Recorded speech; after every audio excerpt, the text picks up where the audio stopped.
We're going to be allowing people some time just to let us know what's going on in your life through this networking meeting. But just a little bit of housekeeping as we get started here.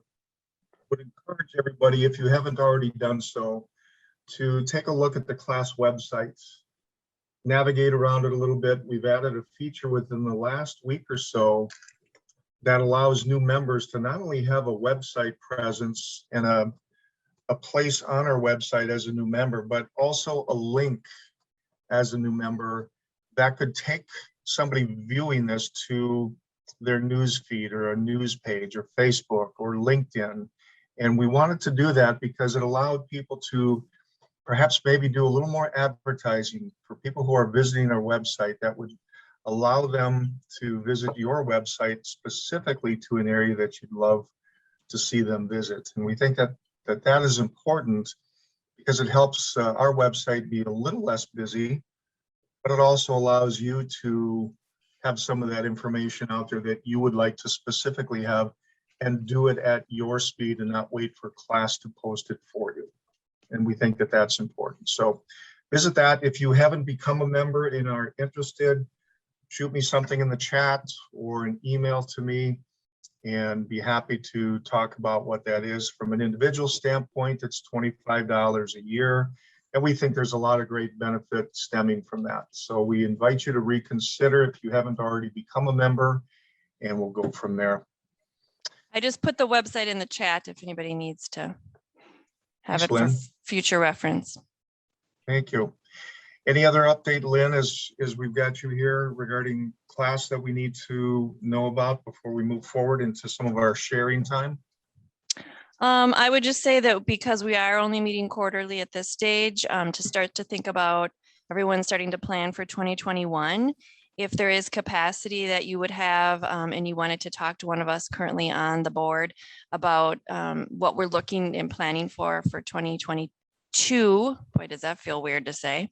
Thank you, John, for the prompt. I would just like to invite folks to reach out to Scott or myself. If you have any interest, put it in the chat if you want to learn more about how to get on our board. We're going to be putting a slate together here the last quarter of the year. In October will come sooner rather than later.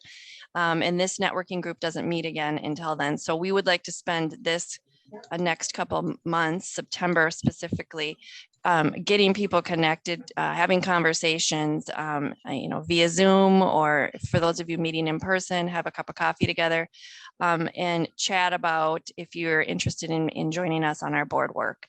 It's been an unprecedented year and a half, but we will continue. Class is going strong, and we really do need more folks to do some of the behind the scenes organizing. We've got a great platform. There's some Julia will talk a little bit more what's going on at the county level, but there's actually some opportunities to have presence. And if in your role, in your employment role or in your personal life, you want to be more connected, Ramsey County is doing amazing things around age friendly and supporting the statewide initiatives. And class would like to have a place at the table. We just don't have the person power to commit to it on a regular basis. And so that's one example of, and there's some advocacy opportunities too that are always there and continue to be front and center, especially during COVID times. There's been some great movement. The elder advocate, the changes with assisted livings this month, the regulations that are put into place. So, but that work needs to continue, and we need to have a pulse on it, especially up here in the Northeast Metro. So that's all I will say about that. But welcome to everyone. Good to see you this morning. And it was a beautiful way to start the day with a little rain and work away from our drought. That's right. Thank you, Lynn. Say, right now, I'm going to put something in chat. If everyone could just take a look at this. Hopefully it'll come through okay. I have added, we're going to have a breakout session today. And these are the questions. And I'm also going to put it on our page. So if you want to just do maybe a quick copy and paste. I don't have Kate here today to help me administer this. She's homesick, unable to join us. So if you could just take a look at these questions, these are some things we're going to talk about, and it has a little bit of a tie into what Lynn just talked about with advocacy. I think it's important that as we have these sessions that we talk about how can class carry the torch with what we're looking to do with our advocacy. And so these questions will be in part of our breakout.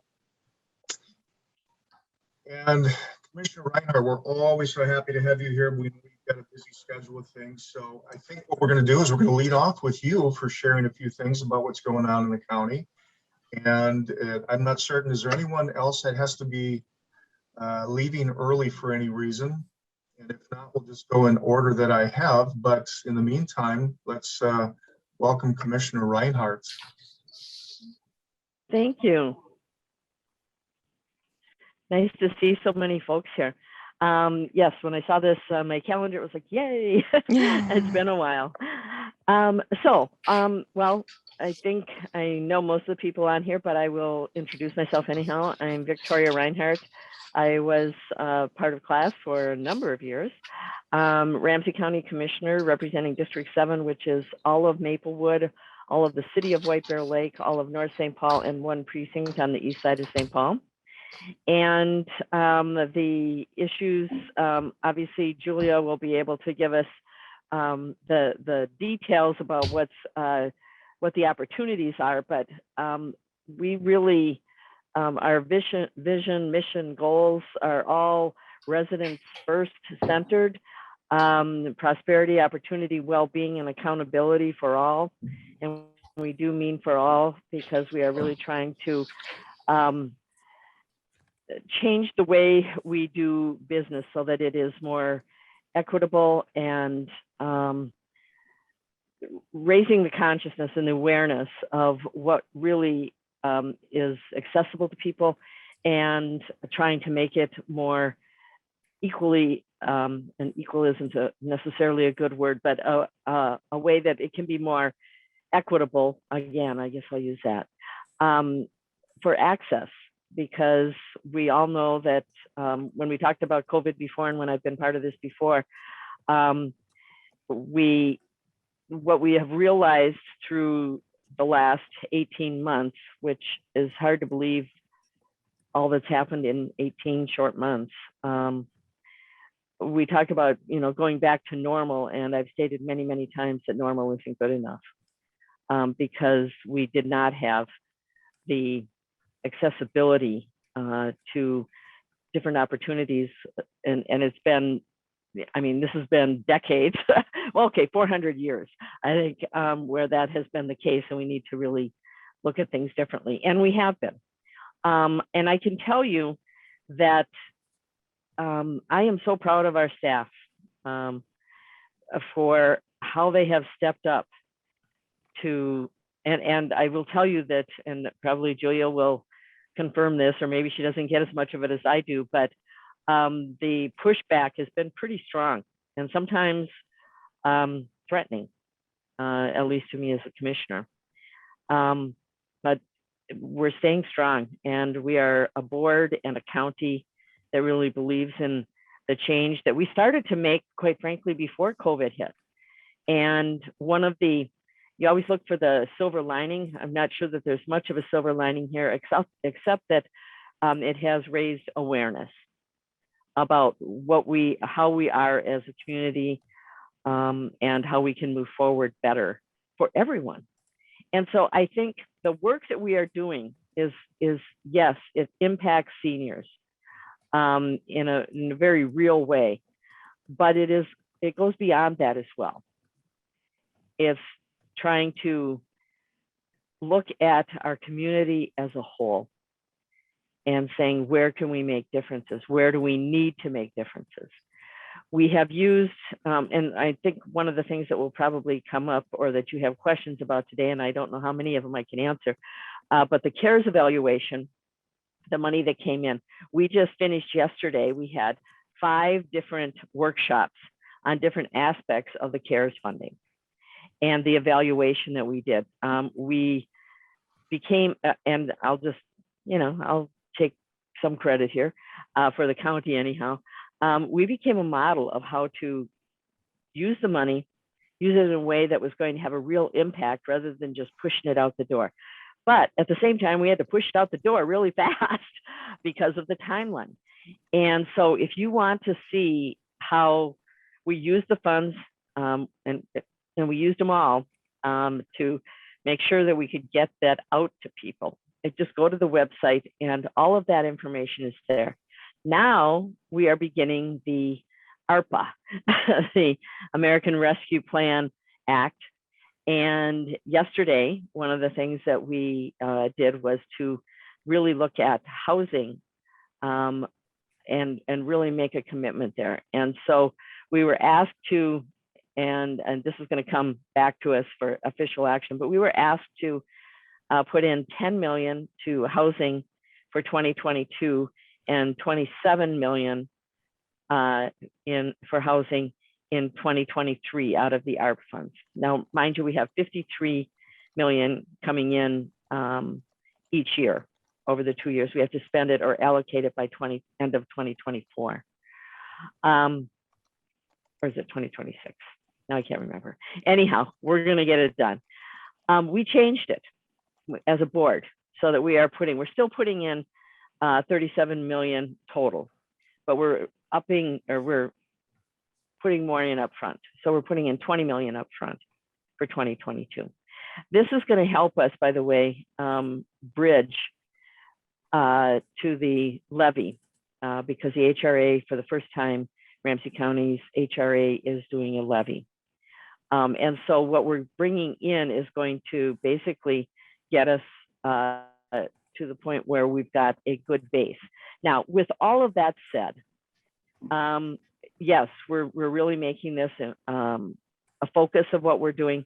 We have 15,000 less housing units at the 30% AMI than we need, or that we need to move forward. This money isn't going to fill that gap, but it is certainly going to help us move things forward. And I know that I'm talking to class about and for seniors, but this has a huge impact on the senior population. Transit has a huge impact with Rush Line, now the Purple Line coming through, then the 21 facilities along the way, healthcare facilities on the line. People are going to be able to get to and from doctor's appointments. And I know there's Metro Mobility, and I love Metro Mobility, but it doesn't quite cut it. Plus, there are other things that you want to do besides get to a doctor's appointment. Shopping and all the things, recreating. If you remember, we going way back to the city of White Bear Lake and the survey that they did, and what did people want? And it wasn't just, let me survive in my home. It was let me thrive in my home for as long as I can. And so that includes every aspect of our lives. And so we've got these things that are happening that we are investing in, trying to let people, when they can live independently, to do that. And transportation is a big part of that.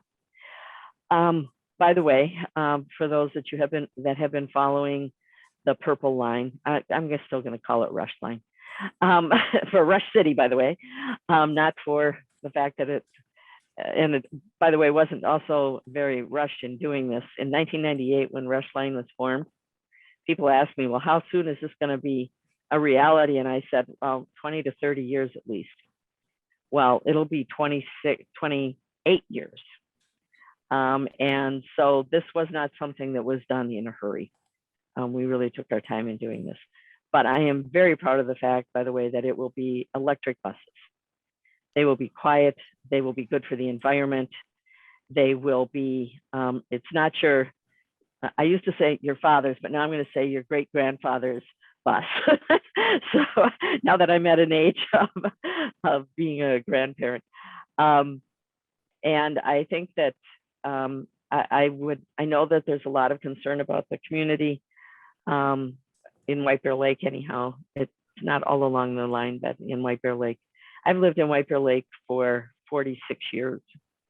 And the change that I have seen in this community has been amazing as far as the economic development. I mean, it was truly I don't even know that it was a suburb when I moved here. It was more a community just outside of St. Paul. But it has truly come alive and has changed tremendously. But I have told people over and over again, the one thing that has never changed is that sense of community. And I really have more faith in people that that's not going to change, because we have more access to different things along the line, and we're doing good things for the environment. So I'm taking a lot of time here, but those are two things that I think are incredibly important, and how we use the CARES funds, how we are going to be using the ARPA funds. And you can look at again, the website will give you the 5 tiers. We want to focus in on tier 5 as far as what we're going to do for the long term, because that's the big and bold things. And that's where what we're trying to do with housing fits. And that's where what we're trying to do with other aspects of the vitality of our community is at. So those are the two things, the housing and the transit, that I wanted to make sure I talked about today. I'm going to let Julia talk about, when it gets to her turn, maybe next, about the things that are really specific to the senior community. you. Commissioner Reinhardt, if I may ask a quick question. I did just post a link. We had a presentation at the Venice Heights Economic Development Board last week from Martha Fost on the Ramsey County, let's see, it's called Your Government Projects, Initiatives, Economic Development and Inclusion. So I posted a link. Can you say anything more about that and how that all ties together? I assume it does. Absolutely, it does. That was the economic inclusion report is really the guidebook for how we are moving forward. It tells us where we know where disparities are or have been, but it really zeroes in on all aspects of how we make Ramsey County very inclusive and meet people where they're at, what they need, and the projects that come out of that. The fact is that what I was just describing as far as the ARPA funds and even the CARES funds,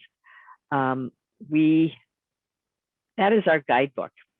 And it was the people that have worked on that and have used it. I'm trying to think of the right word, and I'm just having trouble this morning.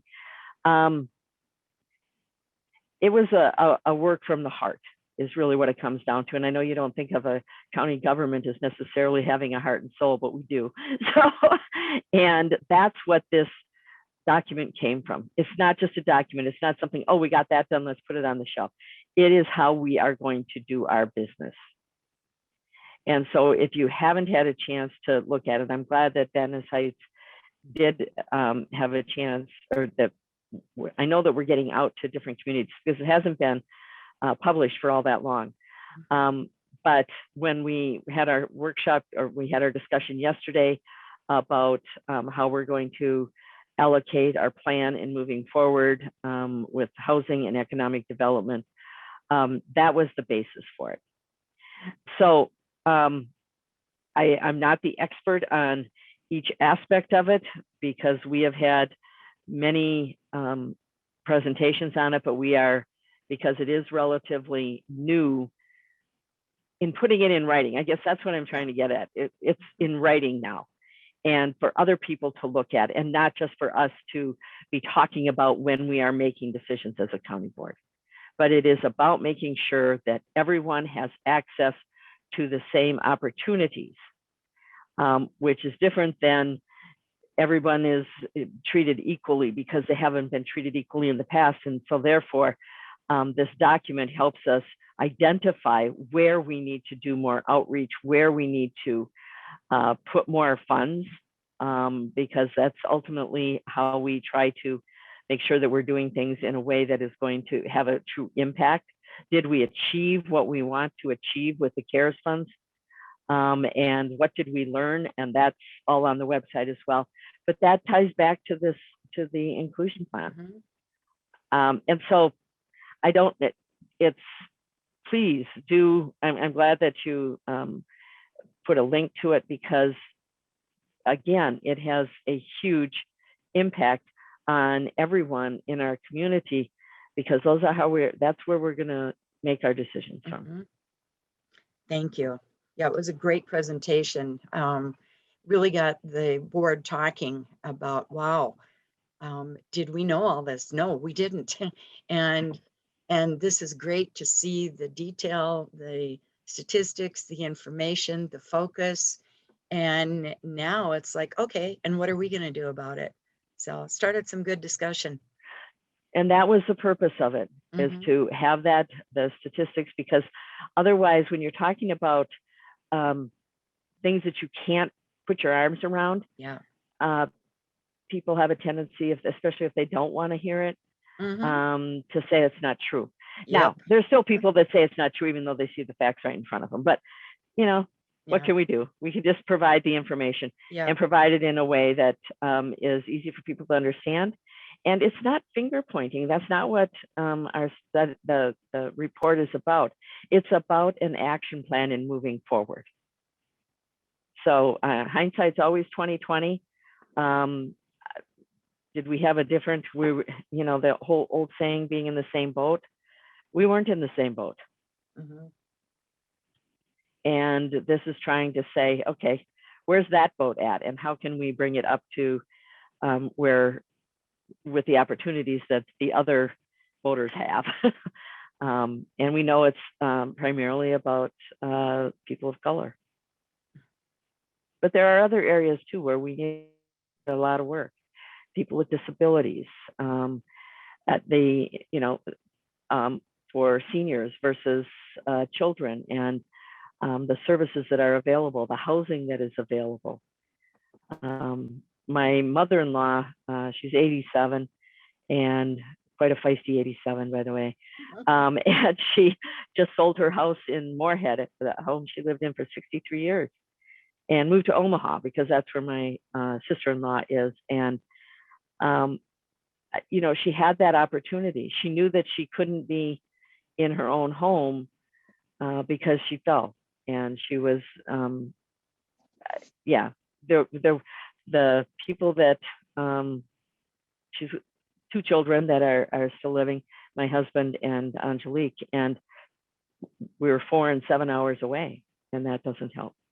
So, but to have that opportunity for her to go into senior housing, and she knows that at some point she'll probably be in assisted living, but she knows that she wanted to still have that independence.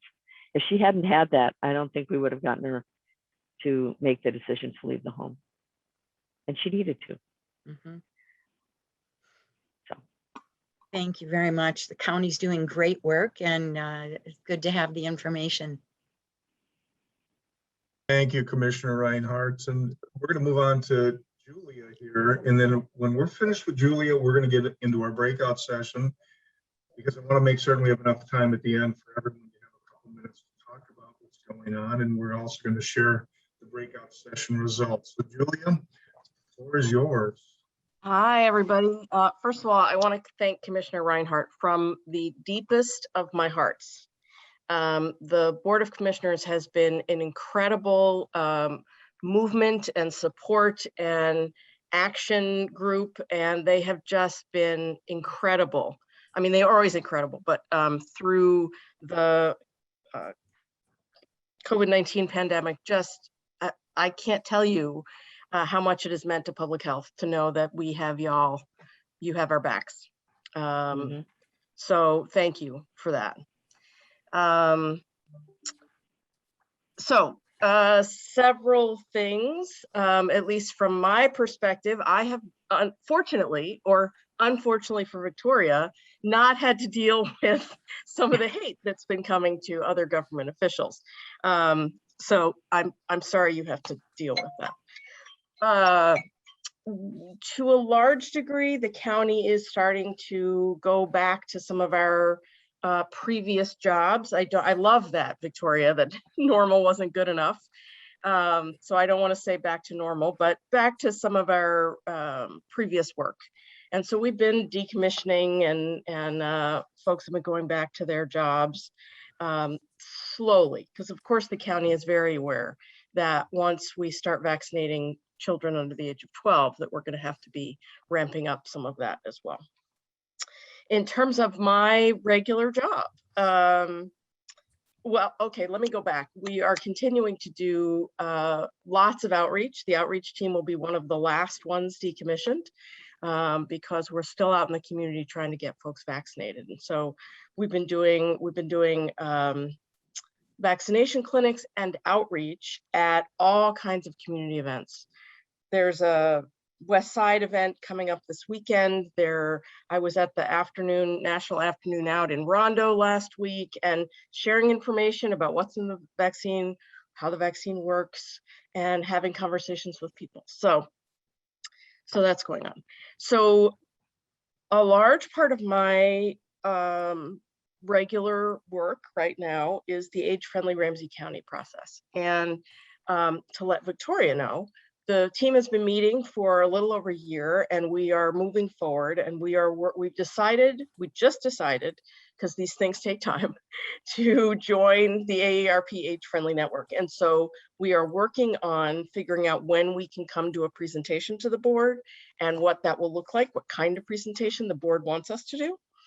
Because we have to get the board's a letter from the Board of Support before we can officially join the AARP network. So that process is a multi-phase process, and we are in the first phase, and we have all kinds of folks on that committee, some from Ramsey County and government and some from organizations. We have somebody from one of the major healthcare foundations. We have folks from fire departments. We have local organizations. We have all kinds of folks from community organizations and community members on this committee. And what the first phase is doing a current state assessment of how age-friendly Ramsey County is currently. And so we're looking for gaps and things like that. And the several teams, sub-teams of the group are working on determining which of the already existing data, we'll just say data, surveys and all kinds of things already exist, so that we're not going back to community and saying, hey, what do you want? We know what they want. They've told us multiple times what they want. And it didn't feel very respectful to go back and say, well, what do you want? So we are putting together all of those, the community health assessment from Ramsey County and from the hospitals and all kinds of things to come up with a report that is, here's how age-friendly Ramsey County is, and then come up with an action plan. And we're going to be applying for an intern through the Community Health Initiative at U of M to get a graduate level intern to coordinate that and put the report together and write all of that up.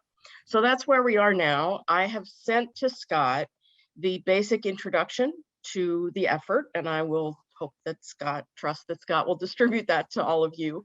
It is based on the 8 domains of livability from the World Health Organization, and I sent that to Scott as well. And I think that's it for that.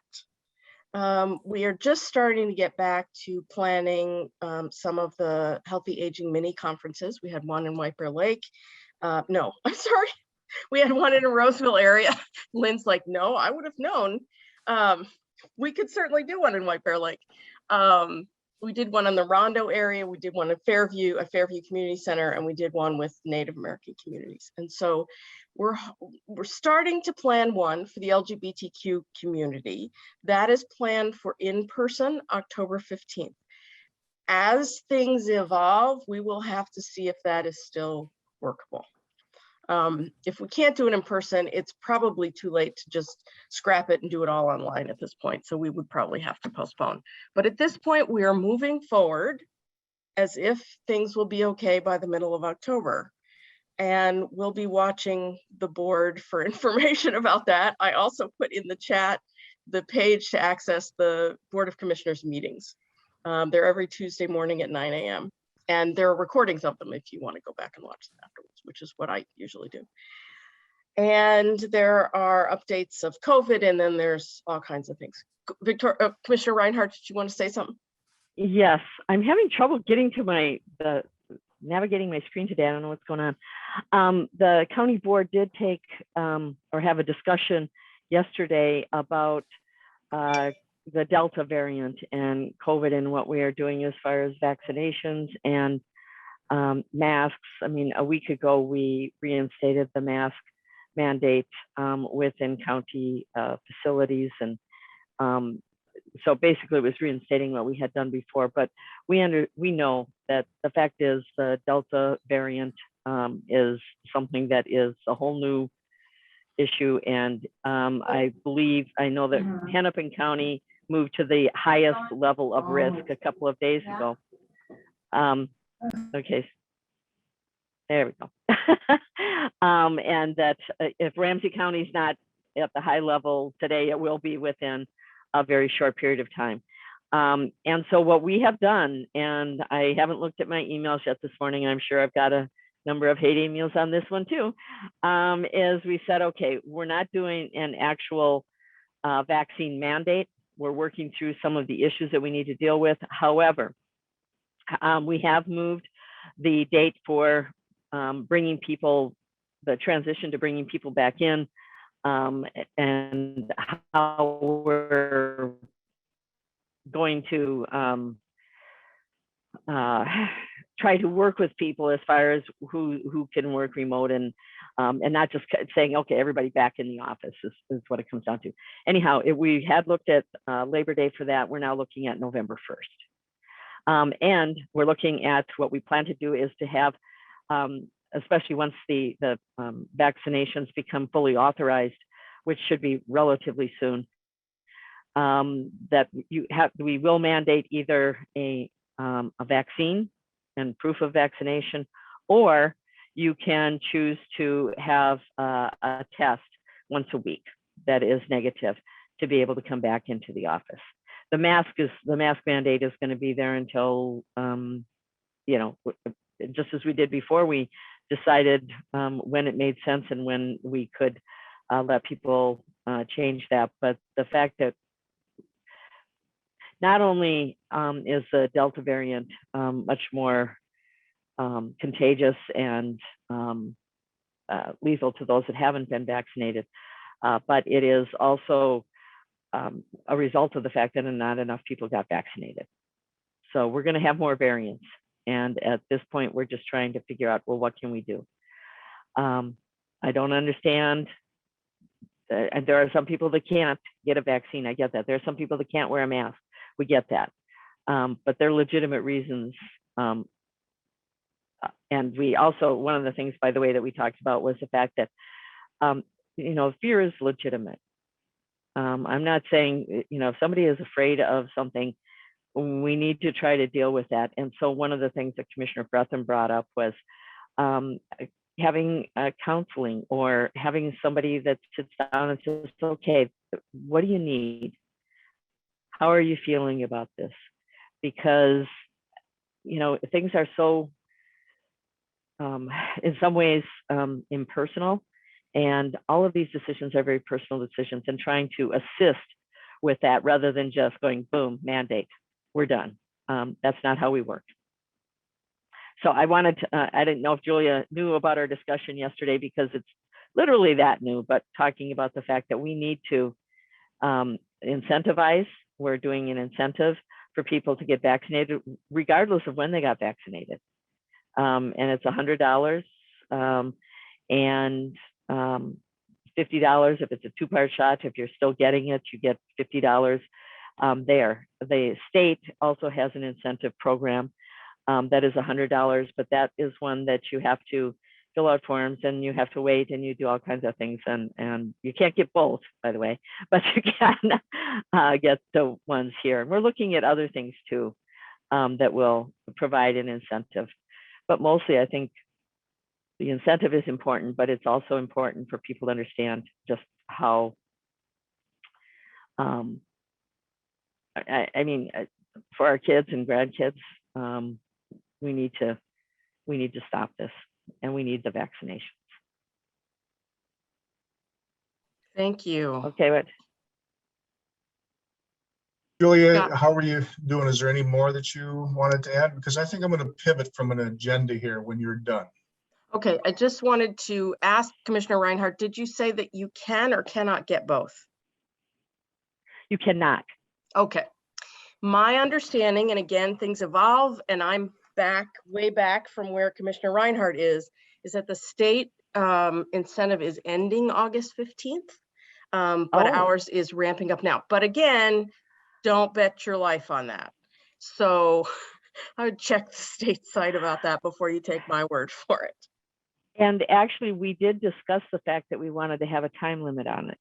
Okay. And the reason being, people will go, okay, if I'm going to get the $100, I've got to do it by August 15th or whatever it is. And that hadn't been brought up at our meeting yesterday, but there is it's not something that should be never ending, because at some point we're not achieving the goal that we need.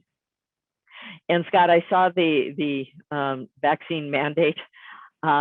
And one of the reasons that we haven't gone quite that far is because while it is still, it's not fully authorized yet, and we feel that we need to at least wait and see what happens with that. But we're trying to figure out a way to deal with all the different aspects of this. And yes, if it was me personally, I would, just as we mandate, the different things that we mandate. When it comes to masks, I mean, okay, we have a speed limit. Why do we have that? It's to not only protect yourself, but it is to protect the people around you. And the vaccine mandate is really not about me. It is about the people that are around me. So it's a tough one, but we're trying to figure out how to tread in the direction of what we want and need, while being respectful of people's concerns and fears, doing our best anyhow. We have a lot of different vaccine mandates, and we all know that. And didn't think anything of it. So Excellent information, and thank you both for getting us up to speed. So I'm going to make an executive decision here, and we are going to forego the breakout sessions, but we're going to utilize your time as you have a chance to share to fill us in a little bit with any answers to those questions you may wish to add. Otherwise, we're not going to have enough time for everyone to kind of get us up to speed.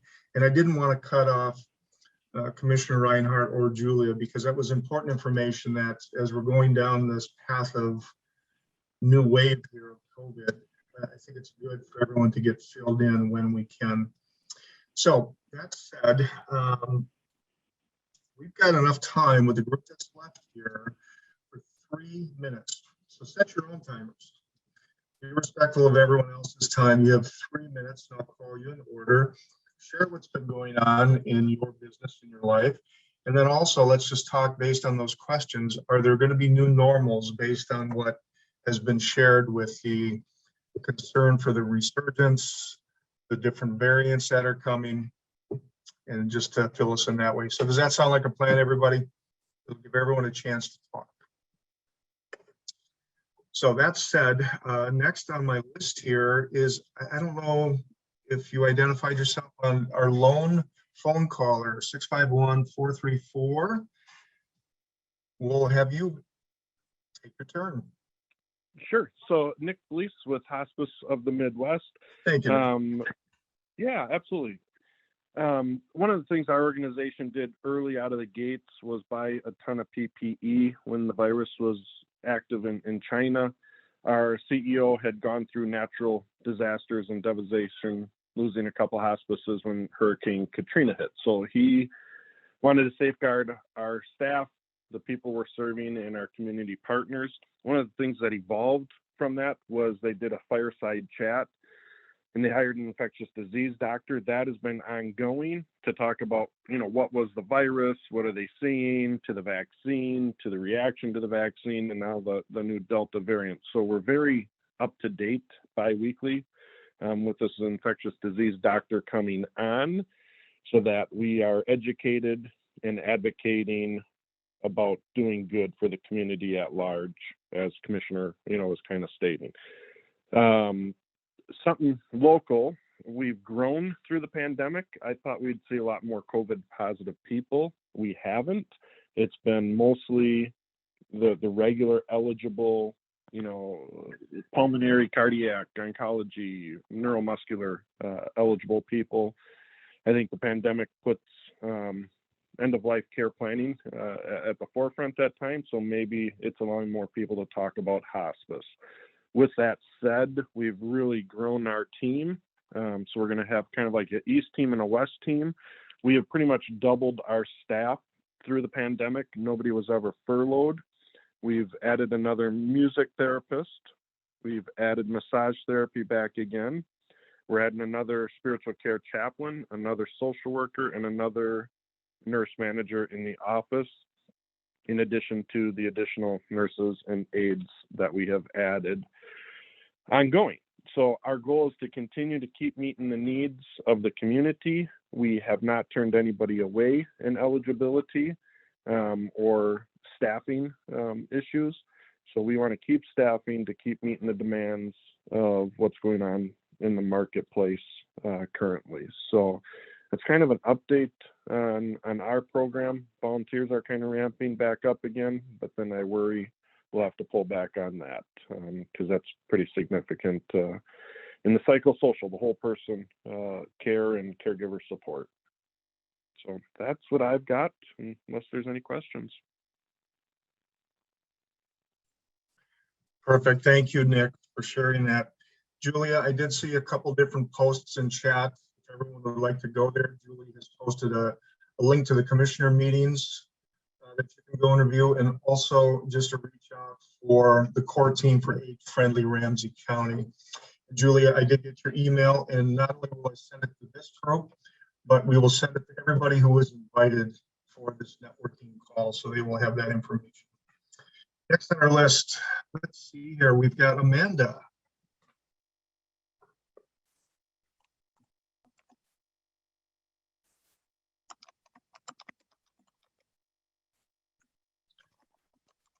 Amanda, are you there? You're on mute.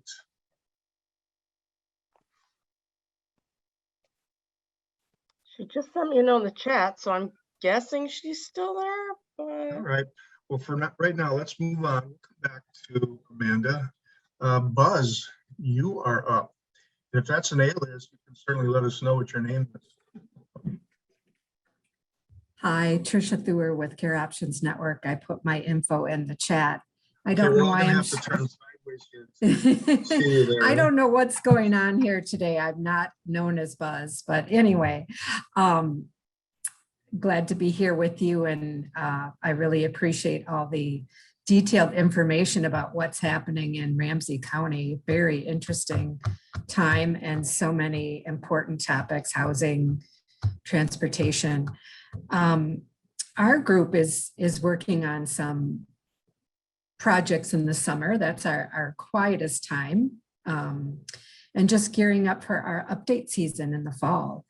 We're a program of Volunteers of America. And as far as COVID goes, I'm in the office today and we've been asked to start wearing masks again in the common areas. We're doing a hybrid of in the office and working remotely. So they're doing a great job of keeping us apprised and of any changes. So that's all I have to comment on. I haven't had time to brainstorm about your second question, Scott. But would be happy to share those thoughts when I have them. Thanks. And that's okay. I know that we're catching people off guard. In fact, that was intended for a breakout session. But we'll, I think as we see what the next 3 months bring, this would be great talk for coming into our next networking meeting. Cindy, you are up.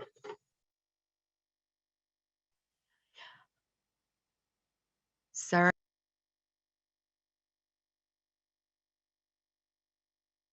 Now you're muted. Still muted, Cindy. Yep. Okay, There we is this go. better? All right, There we thanks. go.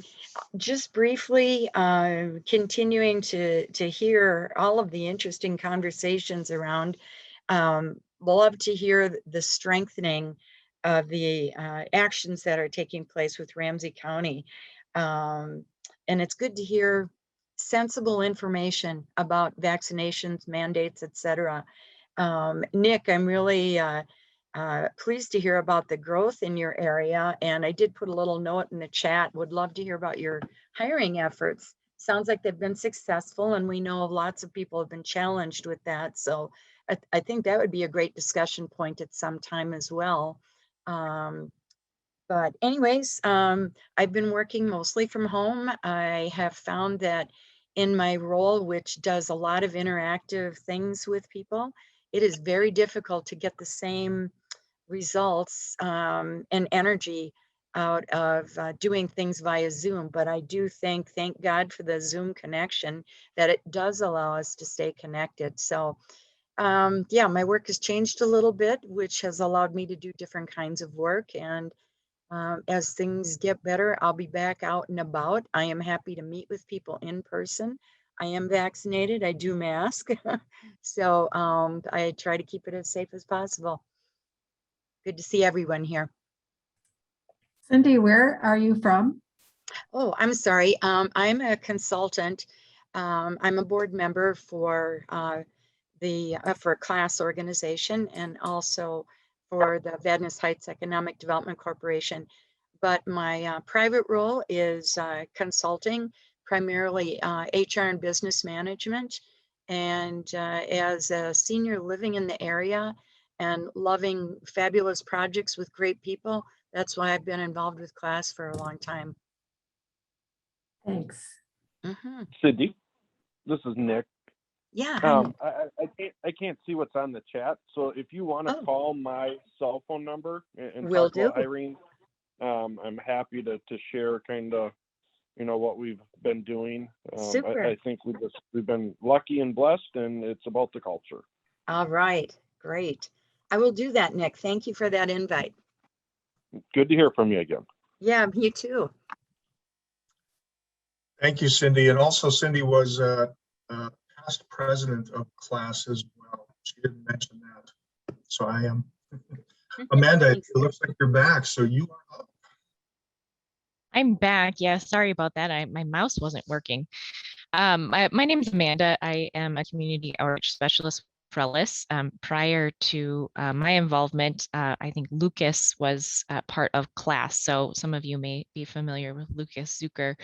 But I work with Trellis in the senior linkage line, and we have been doing all virtual presentations. So we do community presentations, and the switch to virtual was difficult at first, but we got that up and running. And we have had this plan for months now to transition to back in person presentations starting September. And we've been very excited about it. And, now we're kind of wondering, okay, is this, are we going to be able to do this? So, we had a good plan to get back in the community, and now we're kind of reevaluating. So, but we do also provide health insurance counseling appointments. So those are one-on-one appointments for health insurance counseling, and we are planning to be back in the community for those coming up in September. So just all of our, COVID safety precautions in place. So, not a whole lot of new updates, hoping, everything kind of goes right on track, but, we are ready to adapt. That's what this last year has taught us for sure. So happy to be a part of the meeting today.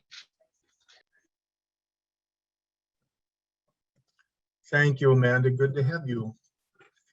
Colleen, you are next.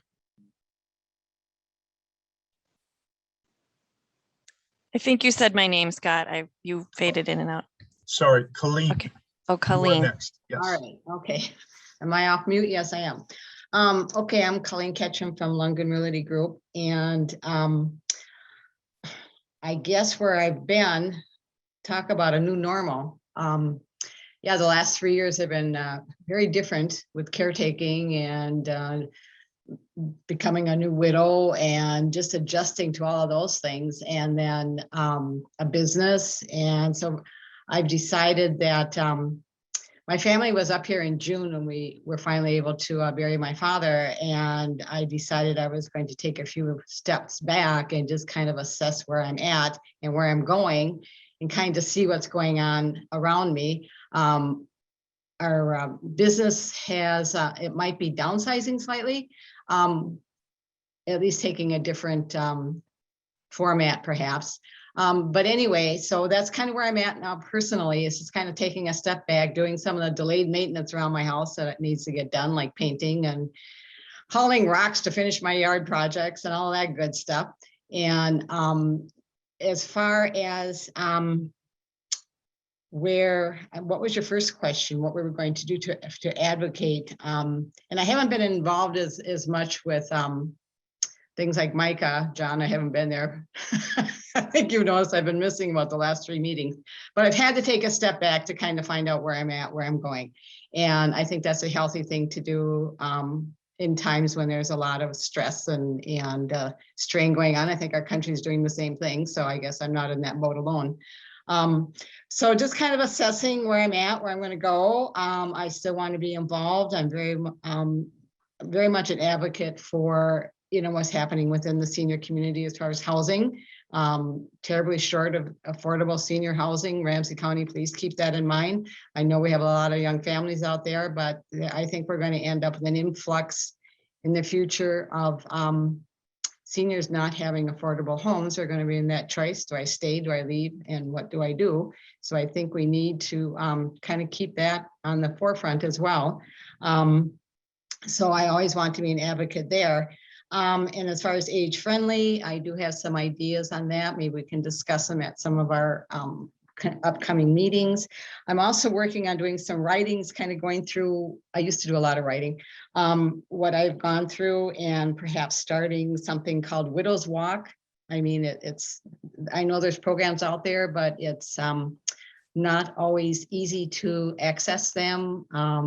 Or do you feel confident that you can do so? So we need to kind of have an avenue for widow and widowers to reach out and find something like that. So anyway, that's where I'm at. I'm still selling, but I'm also kind of advocating for myself and going forward. So that's what I got. Thank you, Colleen. Dawn, you are next. Good morning. So my name is Dawn Thompson, and this is, I think, the second class meeting I've gone to here via Zoom. I work at Safe Harbor Estate Law with Margaret Barrett. And so estate planning and elder law is how we help clients. And we've been busy. I think COVID maybe has gotten, like someone else said, people thinking about planning and estate planning and helping families as they protect assets and so forth. The team has grown. We've adjusted to COVID with a lot more Zoom meetings, and agreeing with somebody who said it's hard to get that connection and the energy with Zoom, but we've been managing and doing some talks online, and we've been thinking about trying to get back to in-person talks, but reevaluating, of course, as things change. When people come to the office, we have plexiglass dividers so they can have a meeting with someone in person. We haven't been wearing masks unless the people, ask us to. We're vaccinated, and now we're going back to masks more. We've actually helped families too with we call them drive-by signings if they don't want to come into the building. We've been going out to the vehicles and helping them sign important documents like that and so forth. But just watching and seeing how things are going to see if we'll make changes again. Dawn, what is, say again, the organization that you're with, if you would? Safe Harbor Estate Law.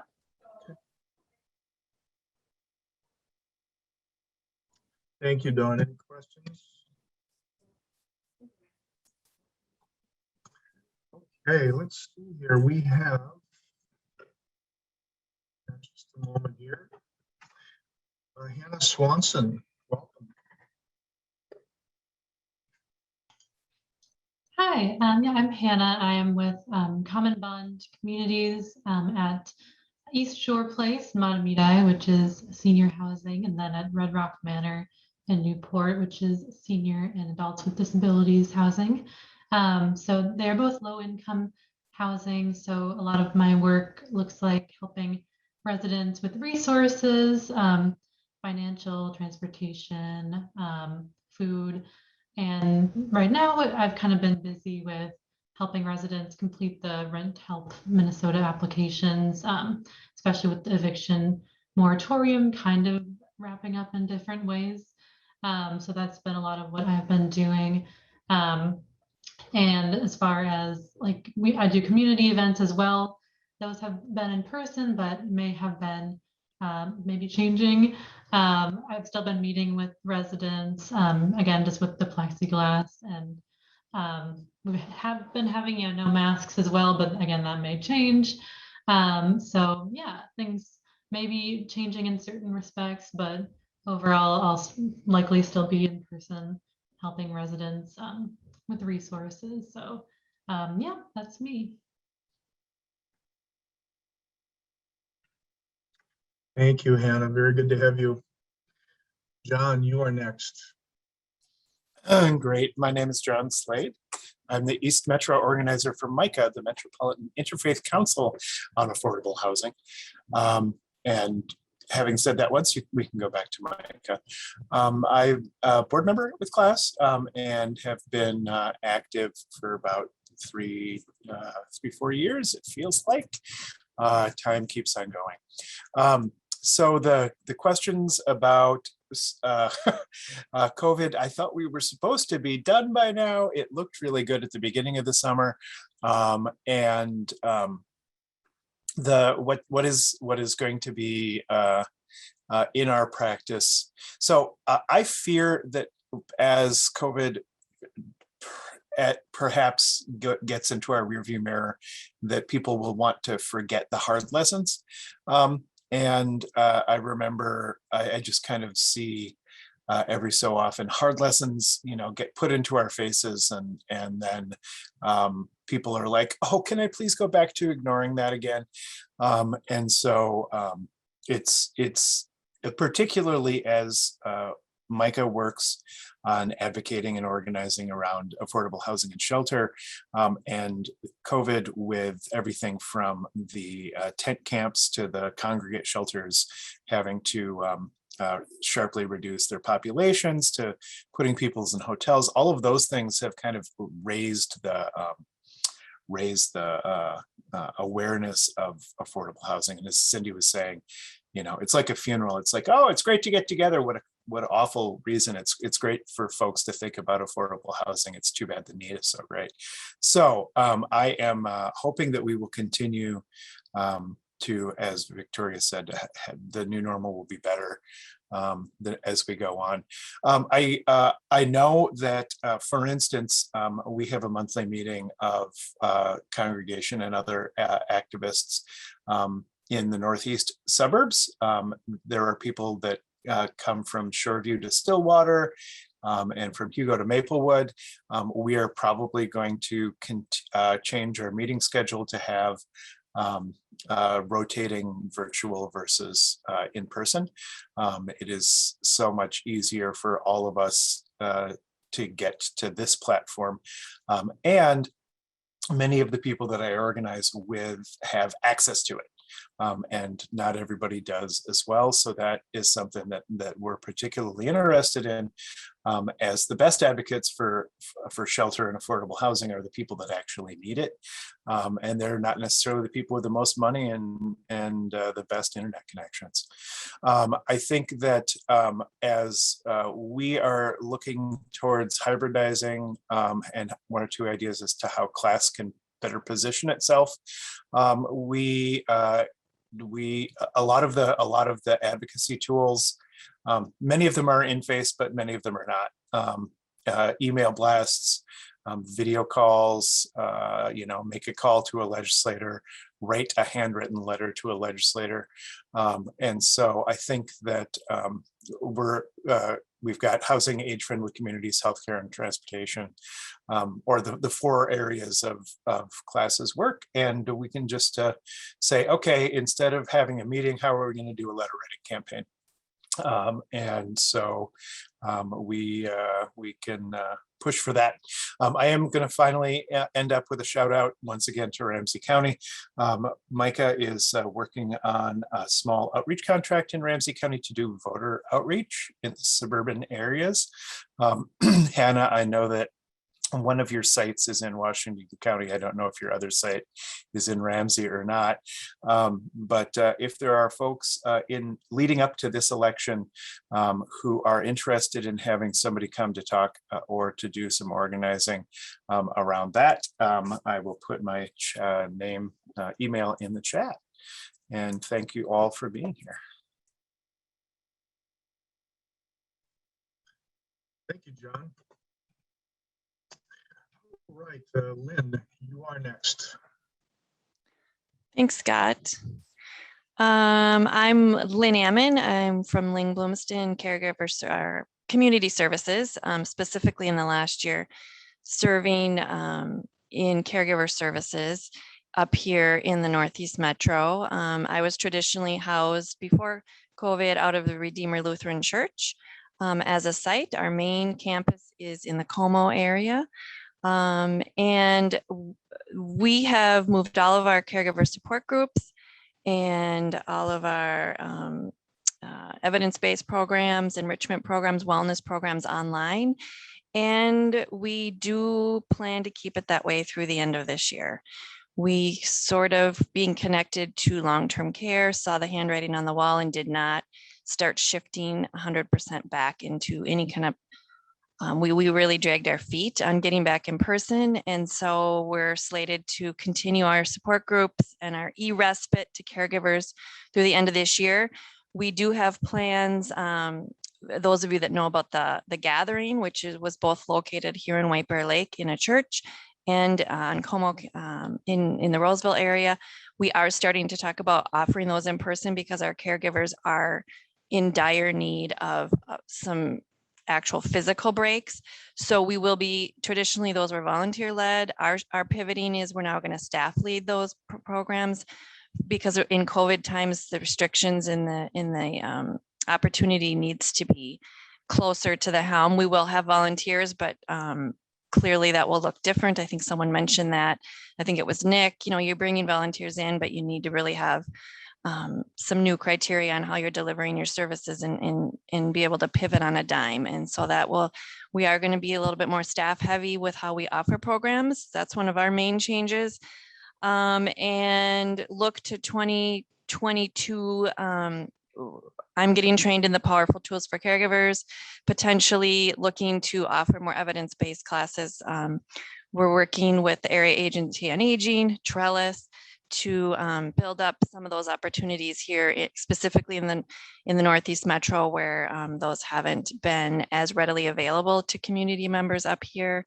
A lot of the wellness programs, the diabetes programs, and things like that we really need to get people offering in our community so they don't have to travel far. Those are some of our goals for the new year. And as far as classes concerned, I would just like to heavily advocate for, I know Julia put in the chat, welcoming anybody to just join one of these meetings for the core group of Age Friendly. In our work that we've done with the local city stakeholders, eventually the county is going to have some framework for us. And I would love the Northeast Metro to have a local liaison to be able to go back to these cities and help them understand how to implement.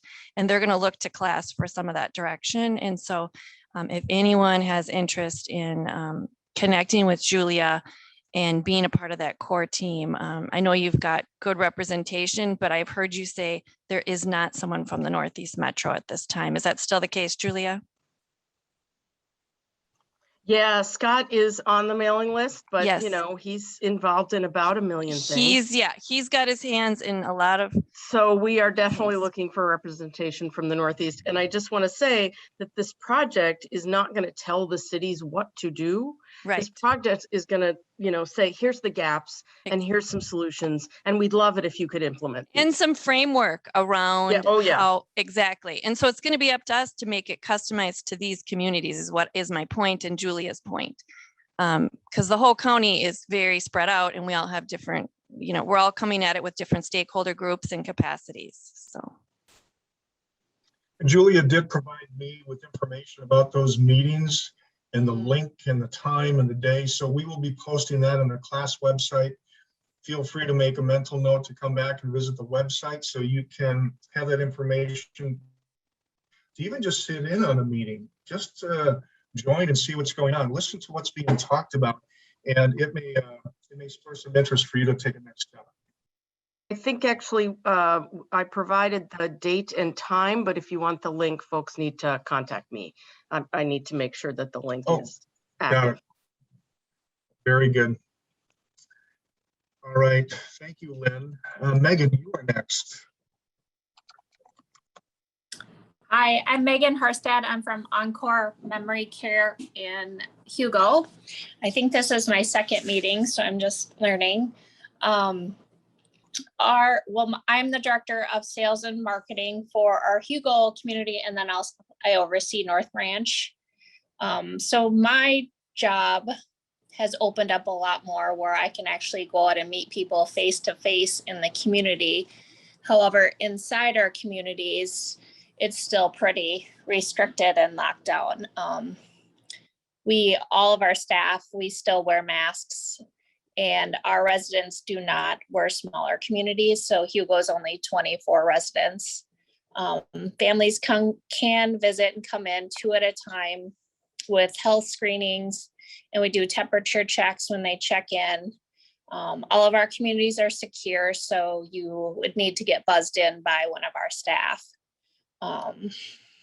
They basically, when visitors come in, they do need to still stay in the apartment. We're not back open to doing any type of meals together. Our community is lucky. We have 2 nice outside patios. So we've done some musicians outside this summer with our residents and families. So that's been very nice to just have the families in, but outside.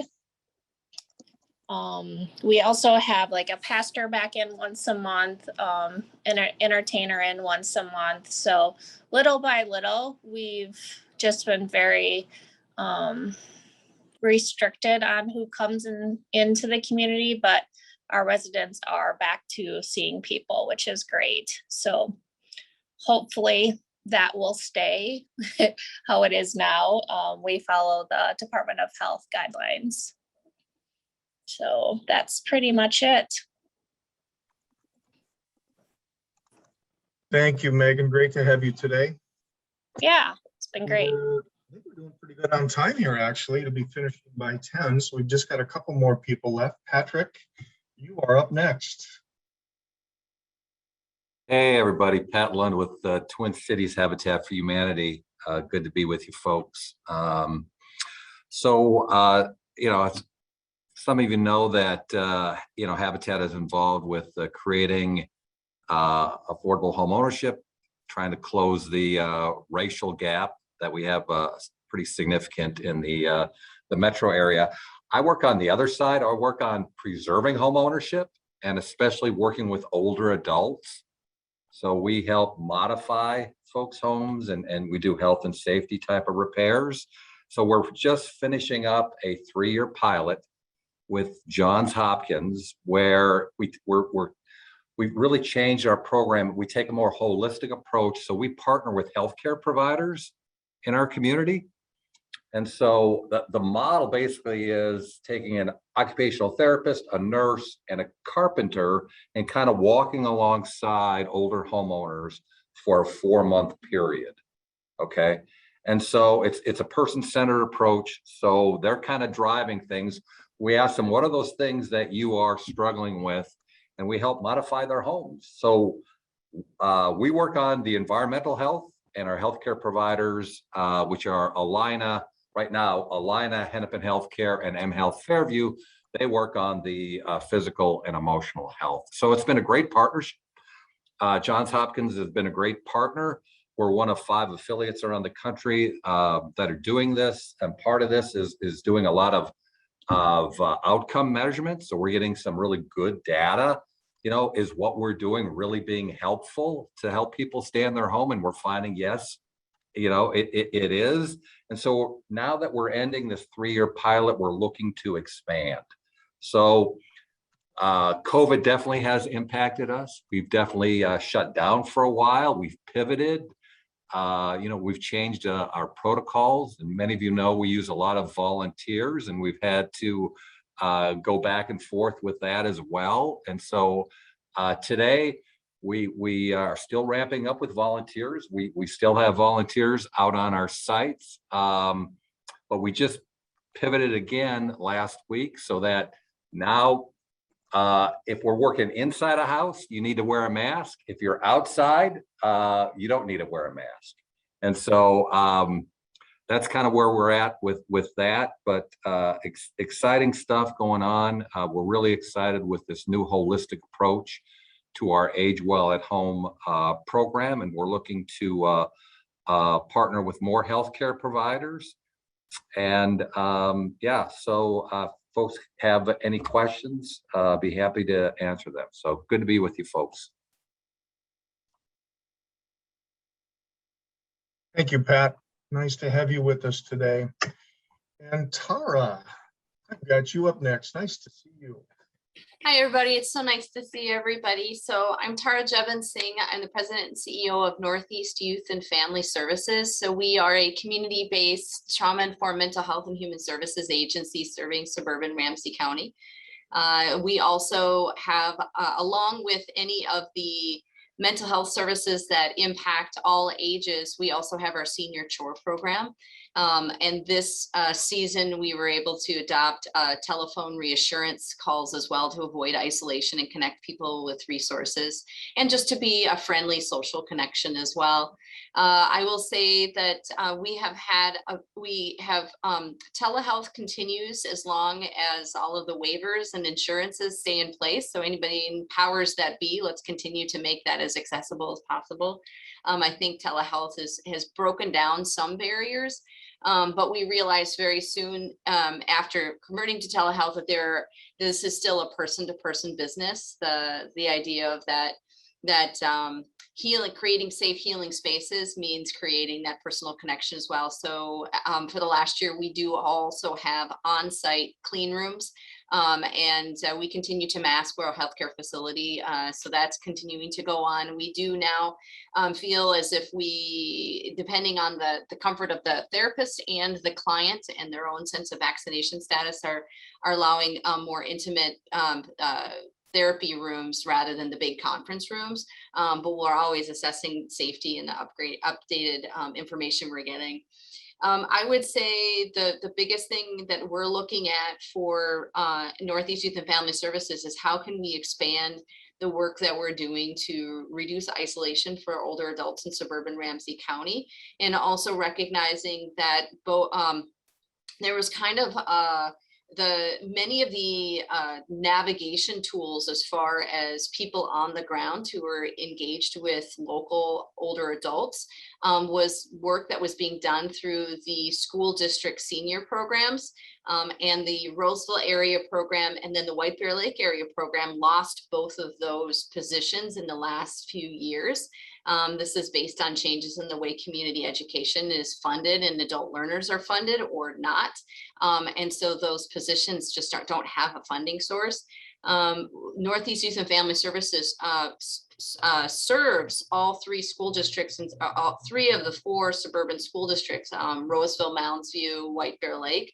And I have experience in the past working with those different Meals on Wheels programs and 2 of the 3 senior programs. And so Northeast Youth and Family Services is looking to perhaps expand into that navigation hub service. So fingers crossed on some grant writing that we're doing to create such a position. I'm also a past president with some of the wonderful people on this call. We've also talked about, is there a way to perhaps find a physical home and some kind of a partnership to provide class a more, solid footing as far as connection to a nonprofit like ours, who's been around for 45 years, kind of a partnership. And that's all just chatter. There's no decisions being made, but my goal is to see how can we continue to expand. And I'm very excited to see both Julia and Commissioner Reinhardt here, because the work that started with the community engagement on seniors back in the day really has been leading towards the need to have on the ground resource centers and community connections to pull people in so that then they can get connected to all of the great work that everybody is doing here. So, and we do have school district support on this. I see Cindy asking about that. Yeah, I've been strategizing with the schools and the cities to see how we can make sure to have more of a regional solution to some of these issues. So more to come on that. And I would say, as far as how we can continue to leverage class in some of these really important discussions, I just want to build off what John had said, which is prior to COVID, class had done some very real work on setting up some advocacy statements, some basic comments of support that have been, I think, adopted and hold true by the members. And I would say, if any one of the organizations here, and including, Julia and Commissioner Reinhardt, when these topics come to the forefront around affordable housing and transportation and the other issues that we've got located, please send a flare out to Scott or the other folks who are holding the big email list, because for us to be able to put a templated a letter out and then have each of the organizations decide if they want to sign into that, all of a sudden the class letter can have 10 senior organizations or 20 or 30 that are backing and supporting particular things. I know we do that for NAMI Minnesota and the Mental Health Legislative Network, and it's a very efficient way for us to support things that are going on. So hopefully we can continue to use the leverage of this collaboration going forward. I want to step in here for just a moment. Letters to the editor, White Bear Press, especially regarding Rushline. There's so much misinformation that is out there, and it's scaring, and it's especially scaring seniors, thinking that the world is coming to an end because we're going to have transportation available. So, all you have to do is look at them and realize that it's a concerted effort, but positive letters are always welcome. Duly noted. Duly noted. Scott, I think we have a task to follow up on. And so, yeah. Thank you. In fact, Cindy had put in the chat there, her and I met yesterday, and we were talking just about that, getting the advocacy statements for the 4 different pieces of what class is representing, and really getting them filled out with information about what that advocacy really looks like. So as Cindy put it in the chat, more to follow. So we will keep that going. Well, and to that point, I mean, thinking about the Rushline, because it is specifically to our area, I mean, yeah.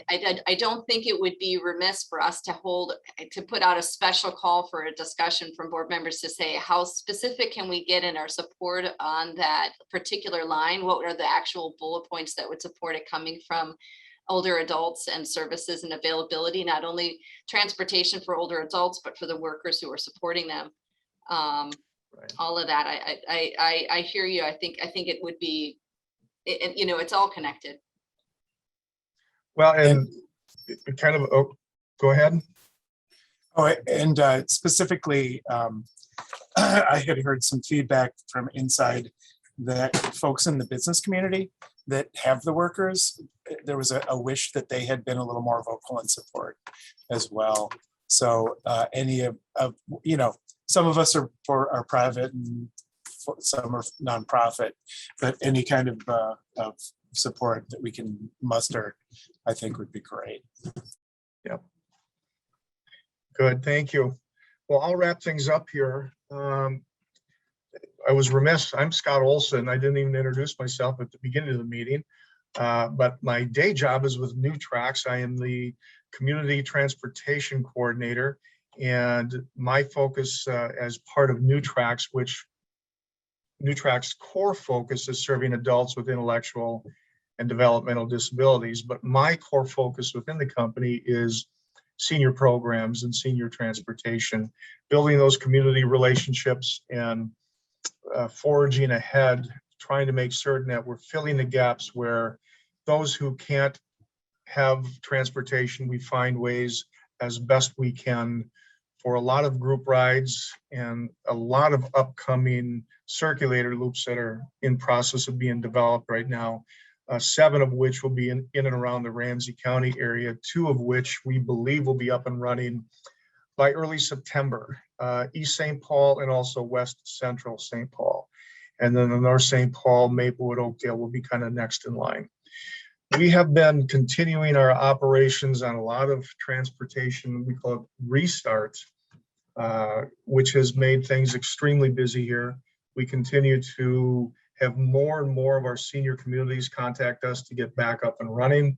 We have our buses out anywhere from 10 to 12 events to a day is what it seems like that's happening here, whether it's getting out to go shopping, getting out for a bite to eat, or just socializing. So it's been very encouraging that the seniors are willing to get out and they are using these services again.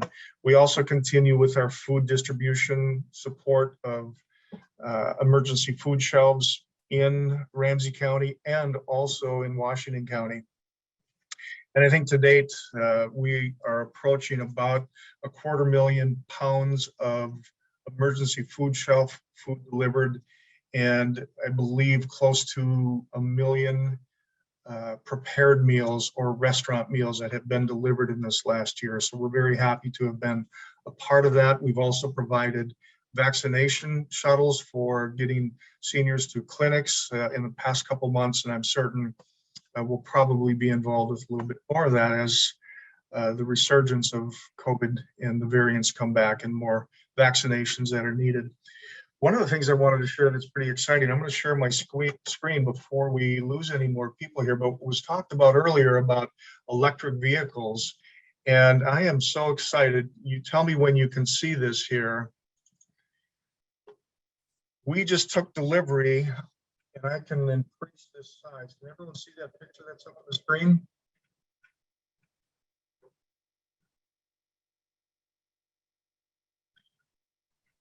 We took delivery on Monday of an automated vehicle that is in a pilot stage that will be getting started, we believe, within the next month. And so we have already had this out on the road. We're training people.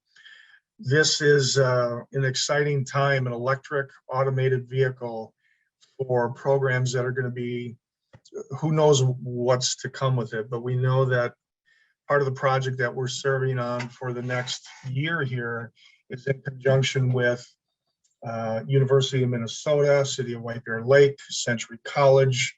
I believe we have some school district support. In fact, the vehicle has already been going back and forth between NewTracks, where it's being stored right now, and South Campus High School, because they have some classes there and students are now starting to get a look and feel for what this is all about. So there are going to be a lot more details and sharing to come with this, but we couldn't be more excited.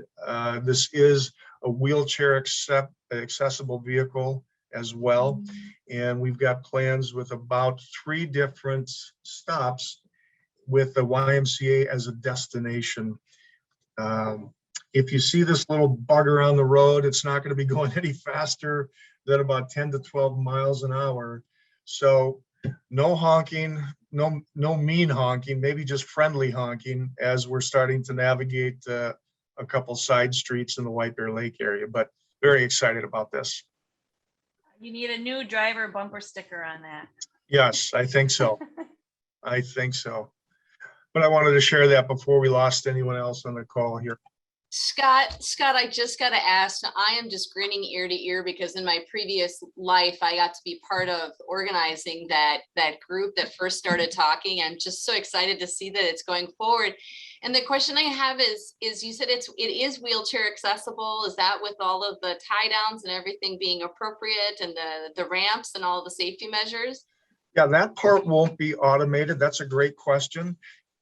This will be a driverless car, but it'll still come with an assist person that will be in there to make certain the safety and concerns during this pilot, they're all met.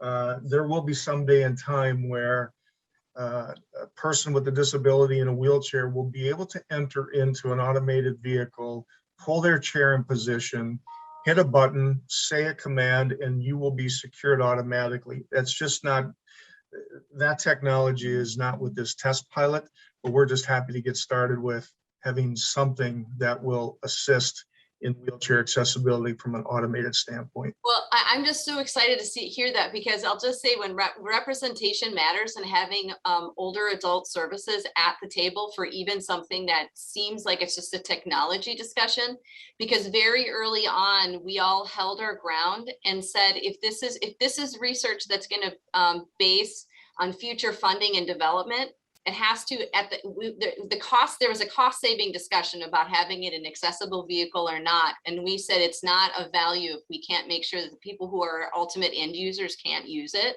And I'm so excited that that ended up being the end part of that, because that's the whole point.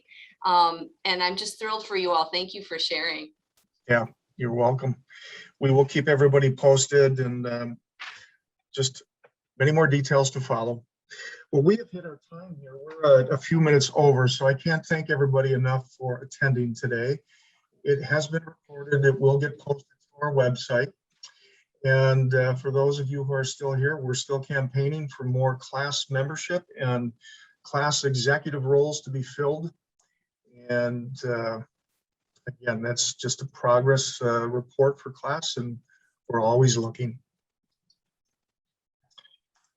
Anything else, anybody? I would just add that November 10th is our next networking meeting. Yep. So hope to see some of you there, and invite anybody else to join us if you know of anyone that would be wanting to be part of the discussion in the future. We'll get back into our breakout sessions, but I did not want to cut off Commissioner Reinhardt today with all the great details that she had, or Julia. I didn't think that was appropriate, even though it went over in time. It was time well spent. So thank you, Commissioner, for being here. Great Have a meeting. great rest Thanks of the day, so much, everybody. everyone. Everyone have a good day. Take care. Thank you. Bye now. Bye now.